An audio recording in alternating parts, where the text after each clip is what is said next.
Ada Winbox atau yang berbasis gambar juga hampir sama karena kita perlu mengkonfigurasikan IP address terlebih dahulu. Mikrotik sudah ada nih di HCP servernya. Jadi kita dari Mikrotik 2 kita ubah dulu dah namanya biar nggak bingung. Dan yang akan terjadi apa? Kalau misalkan ada error ataupun ada perubahan dari log, gimana cara mengakalinya? Di sini saya bakalan menghapusnya terlebih dahulu dan mempraktekannya. Kalau misalkan Mikrotik dengan terminal itu ada beberapa opsi dan di sini juga ada beberapa opsi, salah satunya alert, config, leases, network option, dan vendor class ID. Salah satu opsi yang paling terkenal itu leases server. Bukan dicontohkan tapi lebih mengoverview, anjas bahasanya mengoverview, seperti parameter yang sudah diisi. Dan gimana cara merequest dari router ke router, menyesuaikan DNS dan juga peer NTP-nya. Jadi yang dimaksud use peer DNS itu ya, masih melanjutkan dari playlist networking tutorial, dan salah satunya itu kita di sini akan membahas salah satu materinya itu DHCP server dan juga DHCP client pada router Mikrotik, cuy. Biar mudah, karena kita akan memfokuskan konfigurasinya saja, cuy. Dari gimana cara mengkonfigurasikan dari sisi router dan juga gimana cara mengkonfigurasikan dari sisi si klien atau si PC ini. Oke, lanjut. Seperti biasa kita cek terlebih dahulu IP yang dapat 4343 dan kita bakalan remote biasa menggunakan Winbox. Oh shit. Dan ya, untuk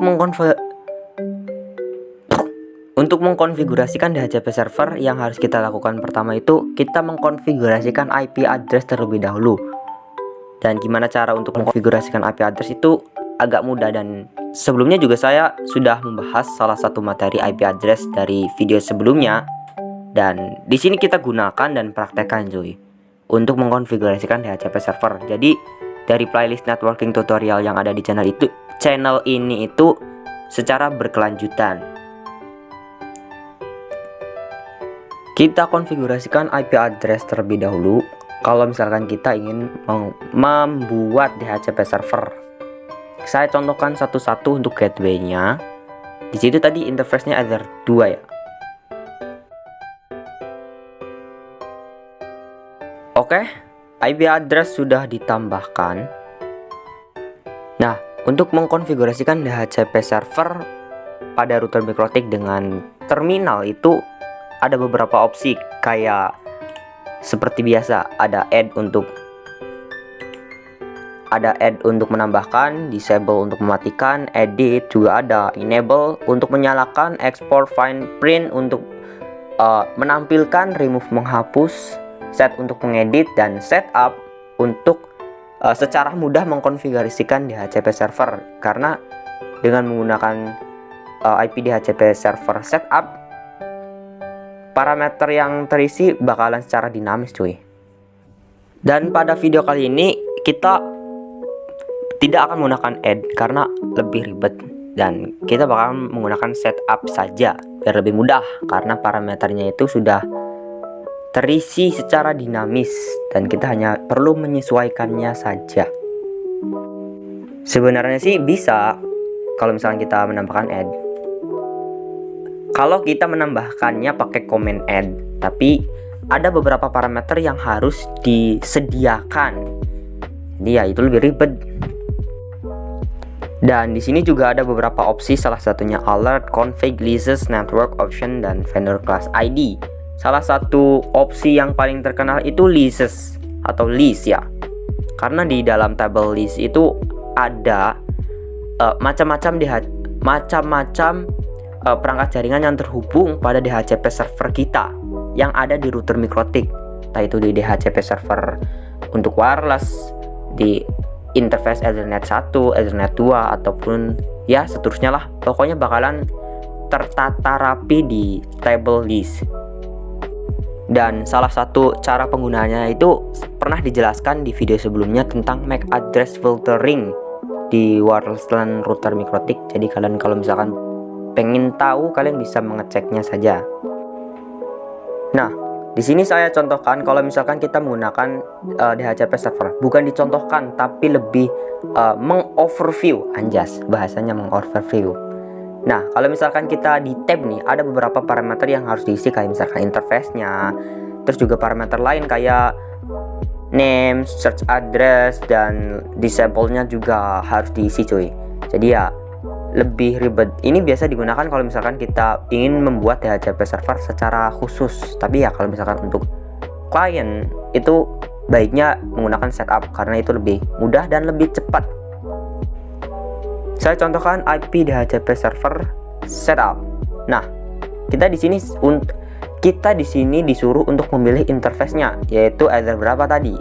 Either 2. Jadi ya kita hanya menyesuaikan parameter-parameter yang harus diisi kayak misalkan IP-nya gimana, atau bakalan ada perubahan atau tidak. Dan kita nggak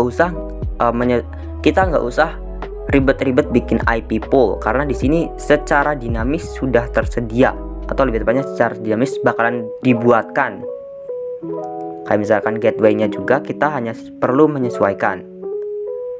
Terus address to give out untuk kliennya itu dari mulai range-nya ya dari 1.2 sampai 1.254 karena kita menggunakan slash prefix dari 24. Dan DNS servernya sudah terisi secara otomatis ya, karena ya kita seperti yang saya bilang tadi bakalan terisi secara dinamis. Tapi kalau misalkan kalian ingin merubahnya ya tinggal menyesuaikannya saja. Kalau misalkan ingin menggunakan DNS Google contohnya, atau DNS kalian punya DNS sendiri ya, itu terserah kalian. Dan list time-nya itu secara default itu 10 M ya, itu. Dan ya DHCP server sudah dibuat dan kita hanya perlu merequest dari PC client. Oke, sudah dapat ya seperti parameter yang sudah diisi. Dapatkan gateway 1.1 dan DNS-nya 43.1.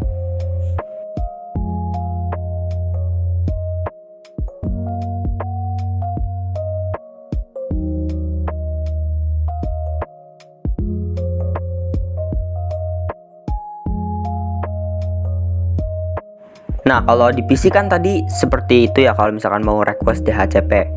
Dan gimana kalau misalkan kita request IP DHCP-nya itu antar router. Jadi si router MikroTik router 2 itu merequest IP address dari DHCP server MikroTik 1. Dan konfigurasinya juga bisa dengan mengkonfigurasikan IP DHCP client. Kalau di MikroTik sudah ada nih DHCP servernya. Jadi kita dari MikroTik 2 kita ubah dulu dah namanya biar nggak bingung. Nah,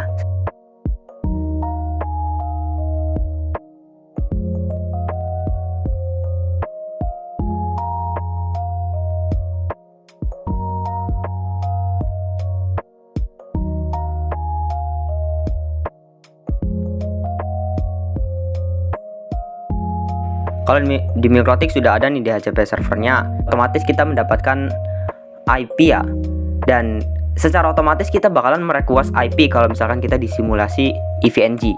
Jadi gimana cara mengakalinya? Di sini saya bakalan menghapusnya terlebih dahulu dan mempraktekannya. Kalau misalkan ingin menghapusnya itu hanya perlu IP DHCP client remove dan masukkan parameter numbers-nya. Maaf, kok Ethernet sih? Harusnya 0 dong. Oke. Dan boom.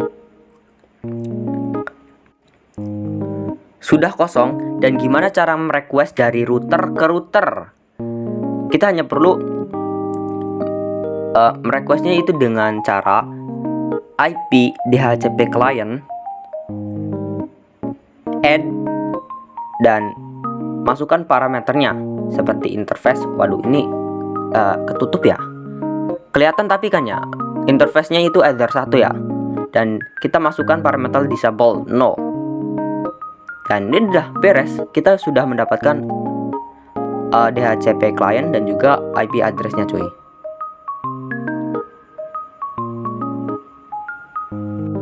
Dan ini kan secara command line ya, atau secara teks. Dan gimana kalau misalkan kita mengkonfigurasikan secara gambar atau berbasis GUI? Dan seperti biasa kita bakalan menggunakan Winbox.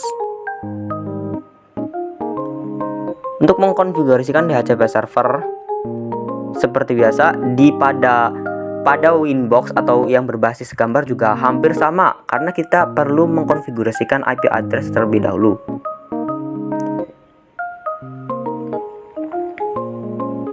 Tuh, repeat boys, repeat. Dan di sini ada beberapa hal yang perlu kalian ketahui, kayak misalkan DNS peer dan juga root ya. Kita bisa menambahkan atau menghapus parameter DNS dan juga default root, tapi ya mungkin saya akan jelaskan nanti. Dan juga kita bisa menghapus NTP-nya atau Network Time Protocol-nya. Kalau misalkan kita ingin menggunakan settingan waktu dari kita sendiri, bukan dari DHCP server. Tapi ya secara otomatis kalau misalkan kita merequest, kita bisa mengambil data waktu pada DHCP server tersebut, bro. Anjas, bro, kita seumuran, bro.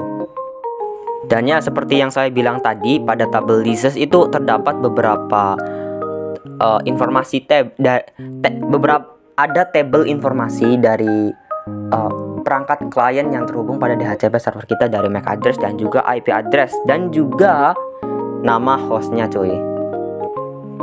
Kita konfigurasikan IP address terlebih dahulu untuk men-setting DHCP-nya, dan untuk meng-add juga bisa, tapi ada beberapa parameter yang seperti saya katakan tadi, dan lebih mudah ya DHCP setup kan. Tinggal next dan masukkan beberapa parameter dan sesuaikan saja, dan jadi ini cara membuat DHCP server pada berbasis gambar atau GUI. Dan gimana kalau misalkan kita ingin merequest IP address atau istilahnya DHCP client pada router mikrotik yang berbasis gambar atau kita biasa digunakan Winbox?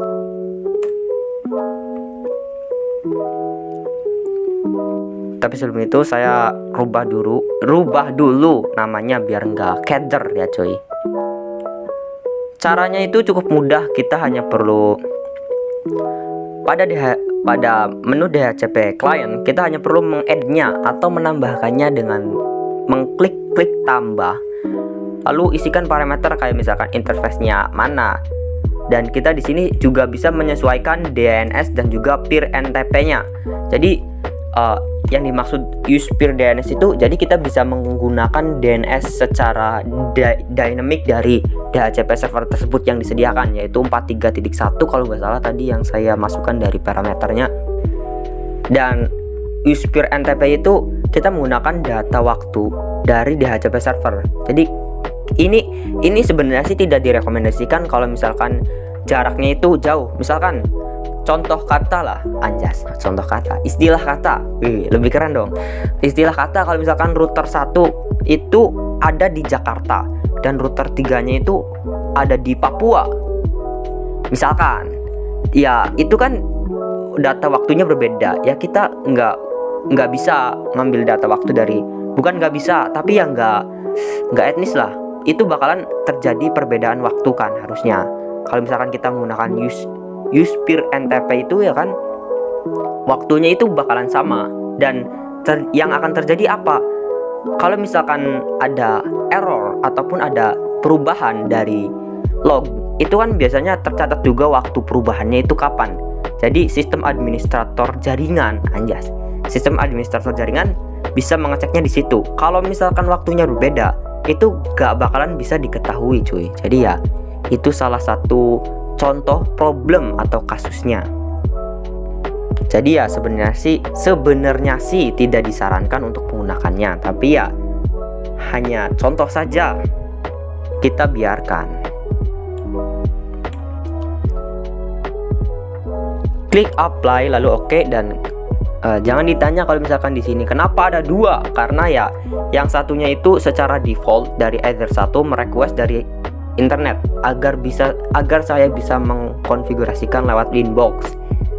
Jadi ya yang real DHCP client itu Ether 2 yang merequest dari si router 1 ini.